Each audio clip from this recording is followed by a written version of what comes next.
Eh bien, aujourd'hui, je vais vous présenter un allosophro sur la dynamique comportementale. Mais auparavant, je voudrais vous rappeler que le sel de la vie, c'est d'apprendre, de s'organiser et d'améliorer son langage. Et que notre réalité, c'est le sens que nous donnons à notre travail, la manière dont on s'accorde sur le futur, et essayer, coûte que coûte, d'assurer notre consistance à travers des récits.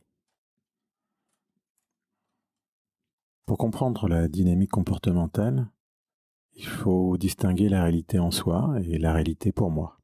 Là, je vous ai mis une représentation de Kant, qui est l'un des premiers philosophes à avoir remarqué que la chose en soi était inaccessible, car on était prisonnier de notre propre expérience sensible.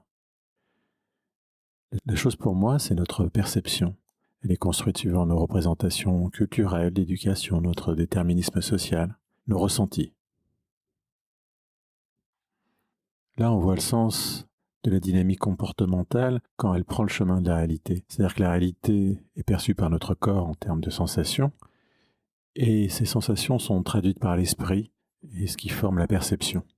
Et l'esprit rajoute même à notre perception une attitude qui devrait être traduite en comportement si nous n'avions pas des pressions normatives sociales, ou si nous n'avions pas le sens du futur, si dans nos prévisions du futur, notre attitude pourrait générer un comportement qui serait dans des conséquences désagréables ou dans des valeurs contraires à notre éducation.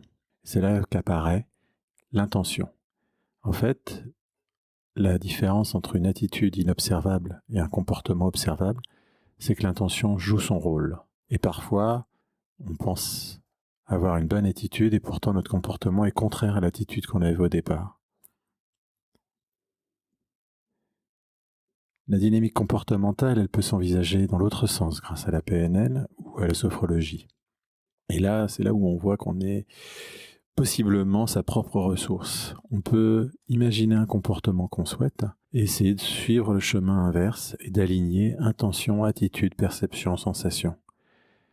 Pour cela, il faut se donner des objectifs simples, mesurables, appropriés, réalistes et temporels. Merci à vous et de votre attention, et n'oubliez pas que vous pouvez me suivre sur Twitter, sur Facebook, sur Instagram, sur LinkedIn, et bien sûr, prendre rendez-vous avec moi sur la fabrique à apprendre.